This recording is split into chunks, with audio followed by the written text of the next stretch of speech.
आपके लिए बहुत कुछ खास है। तो चलिए शुरू करते हैं खास खबरों का खास बुलेटिन, खबरें जरा हटके।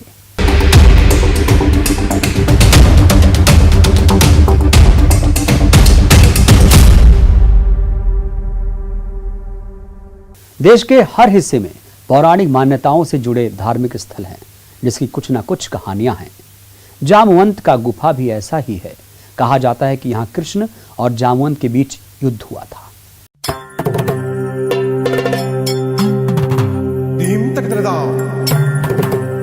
जिस गुफा में श्री कृष्ण के साथ जामवंत ने किया था युद्ध,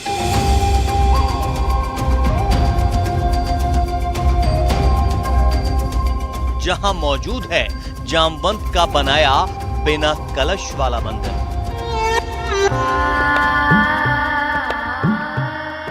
जिस गुफा में जामवंत के हैं पदचिह्न, आज उसी पौराणिक गुफा के दर्शन पर ले चलेंगे।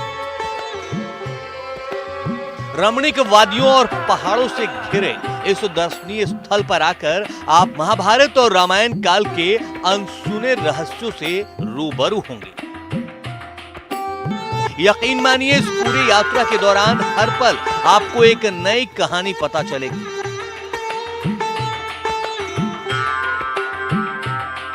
आपको जामवंत की उस गुफा के हर एक राज को जानने का मौका मिलेगा।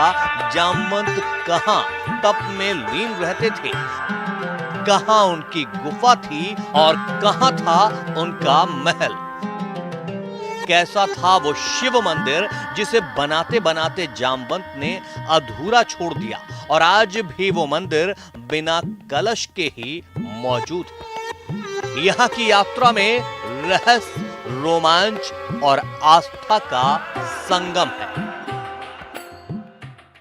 रायसेन जिले में जामगढ़ के नजदीक 1500 फीट की ऊंचाई पर जो गुफा है, उसका जामवंत से नाता है।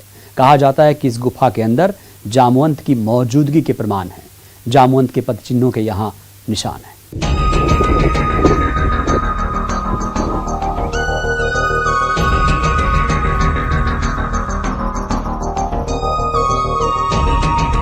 विंध्याचल पर्वत श्रृंखला की काली पहाड़ियों के बीच मीलों तक फैली हरी भरी वादियां,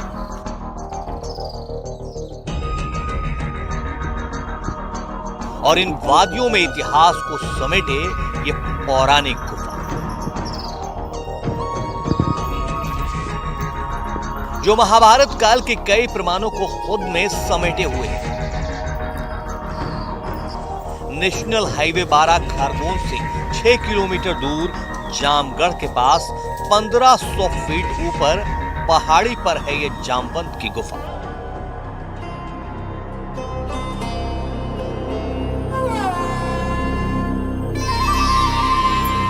ये वही पौराणिक गुफा है जहां भगवान श्री कृष्ण और जामवंत के बीच पूरे 27 दिनों तक युद्ध हुआ था। बताया जाता है कि अपने ऊपर स्यमंतक मणि की चोरी का कलंक मिटाने के लिए श्री कृष्ण ने इसी गुफा में जामवंत से युद्ध किया था। धार्मिक ग्रंथ प्रेम सागर में इसका उल्लेख है और युद्ध के बाद जामवंत ने अपनी पुत्री जामवंती का विवाह श्री कृष्ण से कर स्यमंतक मणि उपहार में श्री कृष्ण को दे दी। ये जो बुद्धि के अधिष्ठाता भगवान जामवंत की युगों पुरानी प्राचीन गुफा है। इस गुफा के बारे में श्रीमद् भागवत महापुराण में स्पष्ट उल्लेख है कि भगवान जामवंत जी और भगवान श्री कृष्ण के बीच जो स्यमंतक मणि की चोरी का आरोप भगवान श्री कृष्ण पर लगा था, उसे लेकर 27 दिनों तक इस गुफा में युद्ध हुआ। तो युद्ध में कृष्ण से जामवंत जी परास्त हो गए। तो जामवंत जी ने अपनी पुत्री जाम्बवती का विवाह श्री कृष्ण के साथ किया और वो जो स्यमंतक मणि है वो गिफ्ट स्वरूप भगवान श्री कृष्ण को प्रदान कर दी। तो इस प्रकार ये भगवान श्री कृष्ण की ससुराल है ये जामवंत जी की गुफा। तो हालांकि बहुत खतरनाक ससुराल है भगवान श्री कृष्ण की। तो एक तो ससुराल हो गई भगवान श्री कृष्ण की, दूसरी युगों प्राचीन हो गई, और तीसरी जो श्री रामचरितमानस में उल्लेख मिलता है कि जामवंत जी अजय योद्धा रहे। तो उन्होंने अपने प्रभु श्री राम से कहा कि प्रभु मुझे आज तक कोई परास्त नहीं कर पाया। मेरी यह इच्छा कब पूर्ण होगी। तो भगवान श्री राम ने जामवंत जी को वरदान दिया कि मैं श्री कृष्ण के रूप में जब अवतरित होऊंगा उस समय तुम्हारी यह मनोकामना अवश्य पूर्ण करूंगा। तो इस प्रकार एक भगवान द्वारा अपने भक्त को दिए वचन की पूर्ति का स्थल भी यह जामवंत की गुफा है। यहाँ आते ही आप रोमांच के साथ साथ आस्था से भी अभिभूत हो जाएंगे, क्योंकि वो तमाम प्रमाण साक्षात देखने को मिलेंगे जो जामवंत की यहाँ मौजूदगी के प्रमाण देते हैं। इन पद चिन्हों को ही देख लीजिए। कहा जाता है कि ये जामवंत के पद चिन्ह हैं, वही महाबली जामवंत जो त्रेता युग के रामायण काल में भी थे और द्वापर युग के महाभारत काल में।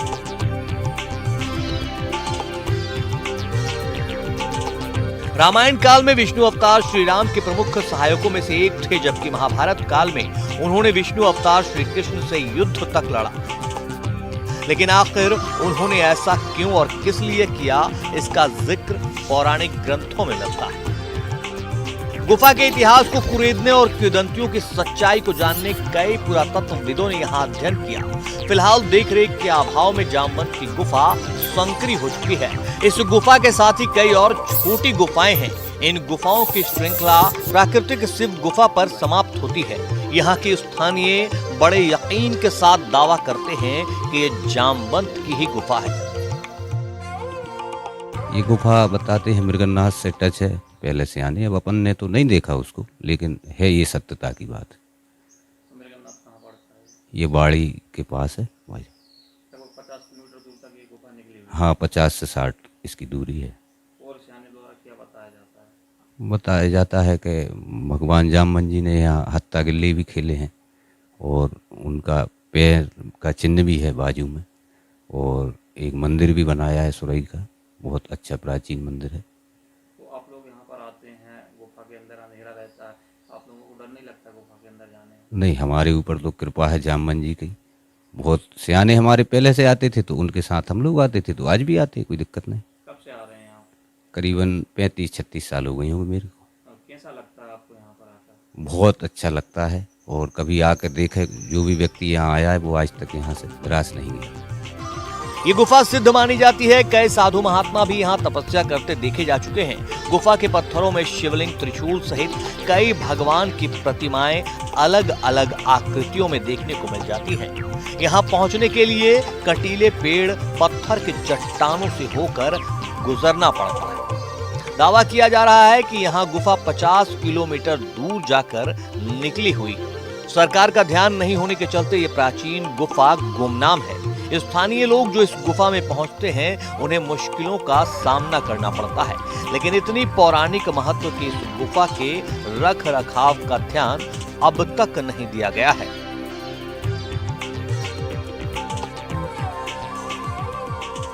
गुफा के बुजुर्गों से सुनते आए हैं कि जामवंत की गुफा है, राम भक्त जामवंत की, और यहाँ की जो कुछ सहायता सरकार दे सके तो अच्छी बात है। तो जामवंत जी यहाँ रहते थे क्या? यहाँ सुना है, सियाने बताया, राम इनका कृष्ण का जामवंत का युद्ध हुआ है, और उन्होंने पूछा कि प्रभु आप बताओ हैं कौन, तो उन्होंने राम रूप बताया तो चरणों में गिर गए। जामवंत की इस गुफा के आसपास के हिस्से में भी तमाम वो पौराणिक महत्व के स्थल मौजूद हैं जिसका सीधा संबंध राम भक्त जामवंत से। इनमें बिना कलश वाला शिव मंदिर भी खास है। देवराज दुबे, न्यूज़ 18, रायसेन। जामवंत की गुफा के करीब में ही शिव मंदिर है। बताया जाता है कि इस शिव मंदिर का निर्माण खुद जामवंत ने अपने हाथों से किया, लेकिन बहन ने अनजाने में विघ्न डाली और फिर मंदिर बिना कलश के रह गई। इस मंदिर की निर्माण शैली को देखकर ही आपको इसके खास होने का एहसास होगा। भले ही देख रेख के अभाव में मंदिर जीर्ण शीर्ण अवस्था में हो, लेकिन इसे जामवंत ने बनाया है, यही अपने आप में बड़ी बात है। बताया जा रहा है कि मंदिर को रीछराज जामवंत ने एक ही रात में बनाया है। इस मंदिर के निर्माण से जुड़ी भी एक खास कथा है। इस घटना के प्रमाण जामवंत के पद चिन्हों से भी मिलते हैं। इनके पैरों के निशान पत्थरों पर आज भी अंकित हैं। जामवंत की गुफा और भागदेही के तालाब के बीच में एक बरसाती झरने के पास पत्थर की चट्टानों पर पैर के निशान अंकित हैं। निशानों को देखकर लगता है जैसे कोई आदमी गीली मिट्टी पर भागा हो और उसके पैरों के निशान अंकित हो गए। जामवंत के पैरों के निशान हैं और वो उनका पैर स्लिप हो गया था, तो एक गड्ढा सा बना हुआ है जो पिछला हिस्सा है वो उसमें खच गया पहाड़ में, क्योंकि उस समय वो पर्वत जो थे वो भी गीली मिट्टी की तरह होते थे, लावा की तरह होते थे। तो उसमें उनके पैरों के, हाथ के और वो पीछे के हिस्से के निशान बने हुए हैं आज भी। पैरों के निशान के पास ही एक श्लोक लिखा हुआ है। वो दिखता तो है लेकिन पढ़ने में नहीं आता। कहा जाता है कि मंदिर के निर्माण कार्य को अधूरा छोड़कर जब अपनी गुफा की ओर भागे थे तभी उनके पैरों के निशान अंकित हो गए। पैरों के निशान के नजदीक ही महल भी था जिसके पत्थरों की लगातार चोरी होने के चलते कुछ ही अवशेष बचे हैं।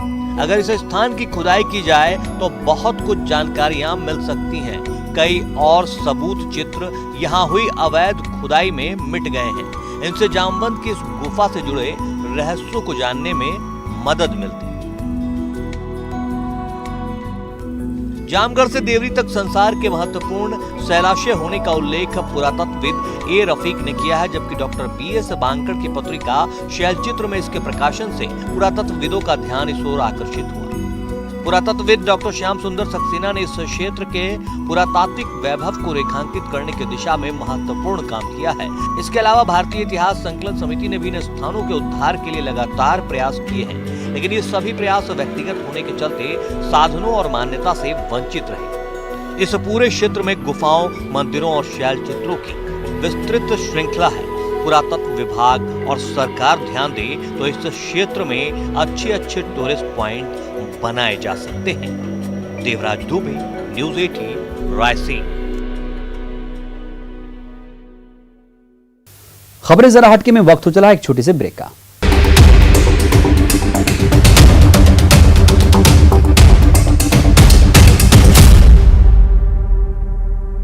15 दिनों तक सभी विभागों के मंत्री और अधिकारियों की लेंगे बैठक। अफसरों को पूरी जानकारी के साथ बैठक में मौजूद रहने के निर्देश। कोरोना के डेल्टा प्लस वेरिएंट की लेकर सीएम भूपेश बघेल ने किया अलर्ट। प्रदेश के लोगों से सतर्कता बरतने की अपील। मध्य प्रदेश और महाराष्ट्र की सीमाओं पर रहेगी कड़ी निगरानी। बिलासपुर हाईकोर्ट ने सरकार से वैक्सीनेशन की मांगी स्टेटस रिपोर्ट। वैक्सीन के ग्लोबल टेंडर का मामला, वकील ने लगाई है पीआईएल। विधानसभा के मानसून सत्र में सरकार को घेरने के लिए बीजेपी ने बनाई रणनीति। विधायक दल की बैठक के बाद नेता प्रतिपक्ष ने कहा सरकार को कई मुद्दों पर घेरेगी पार्टी। पूर्व सीएम रमन सिंह ने साधा सरकार पर निशाना। बिलासपुर में लड़की के सुसाइड से सनसनी, चौथी मंजिल से कूदकर दी जान, पुलिस कर रही तफ्तीश।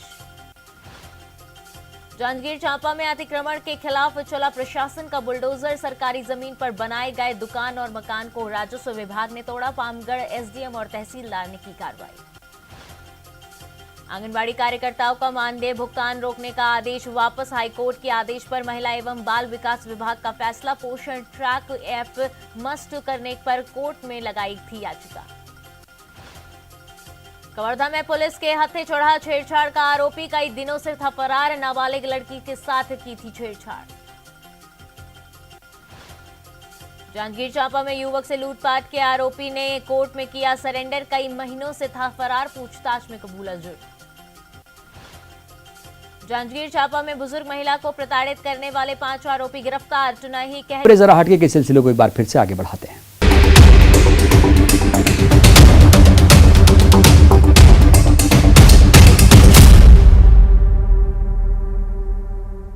अब हम आपको मिलवाने जा रहे हैं गिल्लू से। गिल्लू जो बिल्कुल अलग है, जिसका अंदाज अलग है, ठाठ से ऐसे कि अच्छे अच्छों को रश्क हो जाए। शान और शौकत की बात ही निराली है। आप भी जब उसका जलवा नटखट अदाएं देखेंगे तो वाह वाह कर उठेंगे। चलिए बैतूल गिल्लू से मिलने।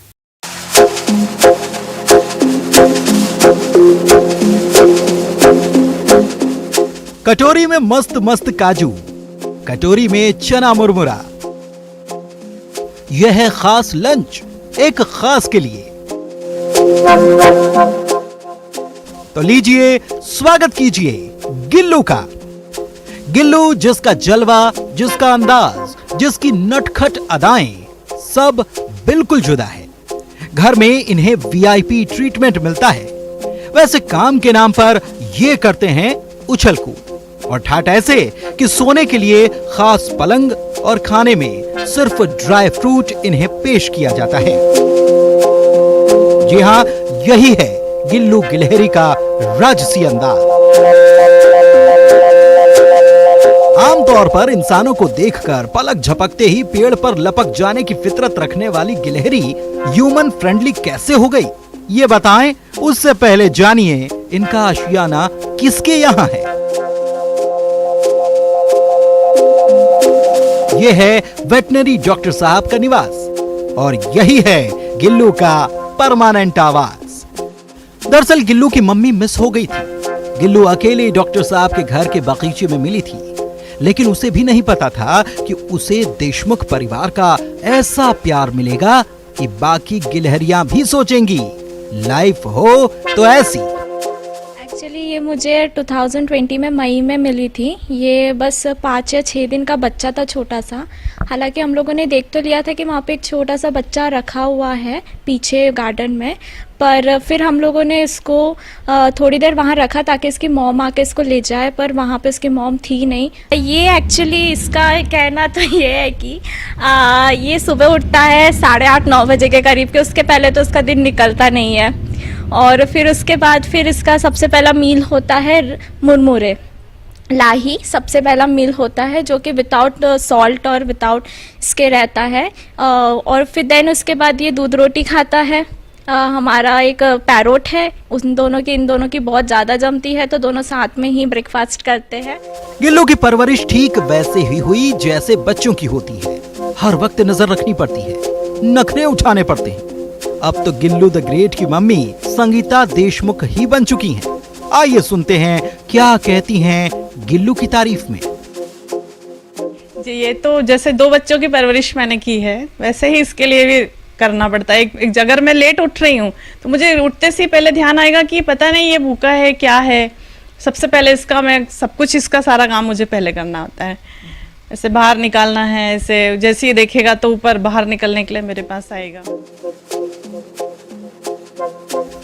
प्यार ऐसी चीज है जो हर भेद मिटा देता है। यहाँ भी यही हुआ। इंसान और जानवर के बीच की मोहब्बत क्या होती है, ये गिल्लू और उसकी फैमिली को देखकर समझा जा सकता है। आलम ये कि पेड़ पर जिसका कभी आशियाना था, आज वो उसकी तरफ रुख तक नहीं करती।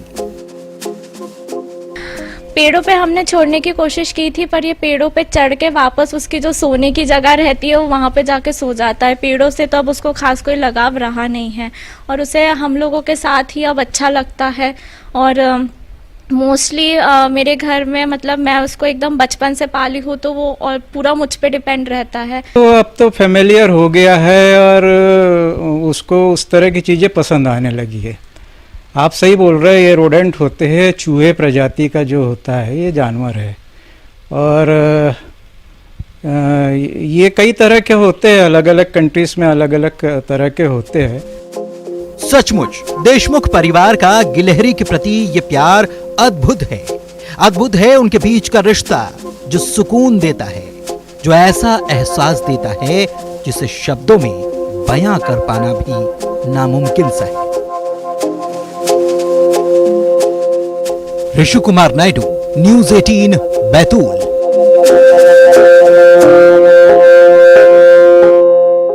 न सिर्फ बैतूल में बल्कि खंडवा में भी एक गिल्लू है। जी हाँ, आपने इंसानों के बीच दोस्ती के अनेकों किस्से देखे और सुने होंगे, लेकिन आज देखिए एक अनोखी दोस्ती, वो भी ऐसी कि एक के बिना दूसरे का हर लम्हा अधूरा है।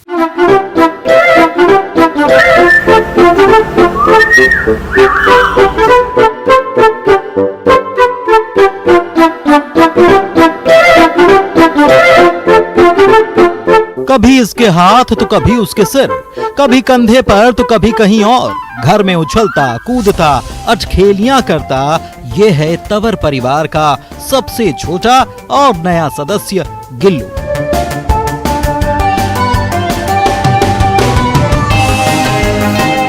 जिसे इंसानों से मोहब्बत है, हाँ उसे इन घर वालों से प्यार है। इंसान और जानवरों के बीच अनूठे रिश्तों को कहानियों में आपने खूब देखा सुना होगा, लेकिन खंडवा के 6 गांव माखन के 10 साल के रुद्र और गिल्लू का रिश्ता बड़ा अजीब है।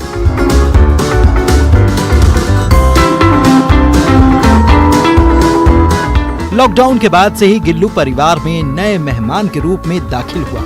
तब से लेकर अब तक पिछले 2 महीने से न तो गिल्लू खुद आराम करती है और न ही रुद्र और उसकी बहन को आराम का मौका देती है। गिल्लू का दोनों के प्रति प्रेम देखते बनता है। सुबह का नाश्ता, पढ़ाई हो या टीवी देखने का कोई भी कार्यक्रम, गिल्लू के बिना सब सूना है। मतलब बहुत इंजॉय। कभी मैं पढ़ने बैठता हूँ तो मेरे साथ बैठ जाती है बाजू में, कभी मैं नाश्ता करने बैठता हूँ साइड में बैठ जाती है, फिर सुबह से उठ कर डायरेक्ट मेरे को वही दिखती है।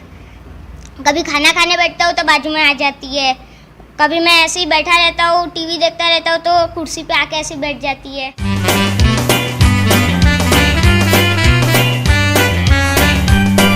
गिल्लू 2 महीने पहले गार्डन में जमीन पर पड़ा हुआ मिला। बच्चों ने तीमारदारी की और पेड़ पर छोड़ दिया, लेकिन उसे तो इन घर वालों से मोहब्बत हो चुकी थी। भला पेड़ पर उसका मन कहाँ लगता? हुआ भी वही, गिल्लू बच्चों के पीछे पीछे घर तक चली आई। आलम ये कि अब तो गिल्लू के बिना न रुद्र को चैन न मालविका को आराम। उसको पेड़ पे छोड़ने भी गए, पर जैसे गेट के पास गए मेरे को लगा वो चले जाएगी और मैं वापस आई तो वो मेरे पीछे वापस आ गई। उसको ऐसा लग रहा था कि ये हमें मेरे साथ खेल रहे हैं। फिर उसके बाद वैसे ही उसको फिर वापस पेड़ तक छोड़ने गए रात को, तो सुबह से वापस आ गई और फिर बस यहीं रहने लग गई, यहीं पे सोती है, यहीं पे खाती है।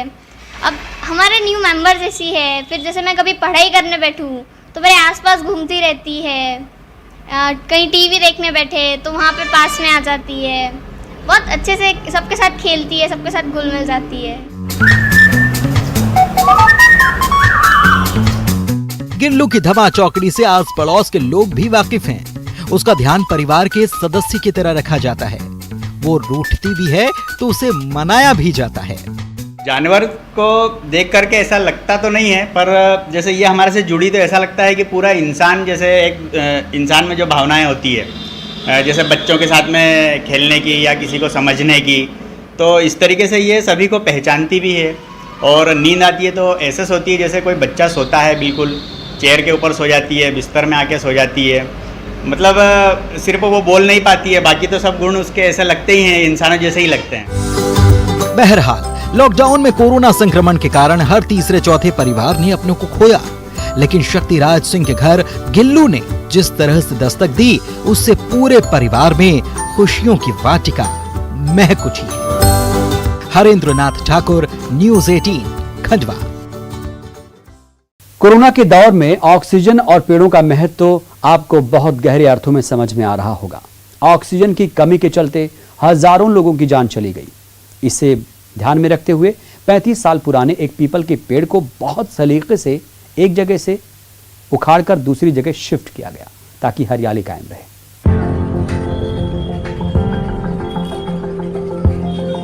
विदिशा के व्यस्तम इंडस्ट्रियल इलाके में सड़क चौड़ीकरण का काम चल रहा है और 35 साल पुराना पीपल का पेड़ सड़क चौड़ीकरण में बाधा बन रहा था। इसे हटाए बिना सड़क का चौड़ीकरण मुमकिन नहीं।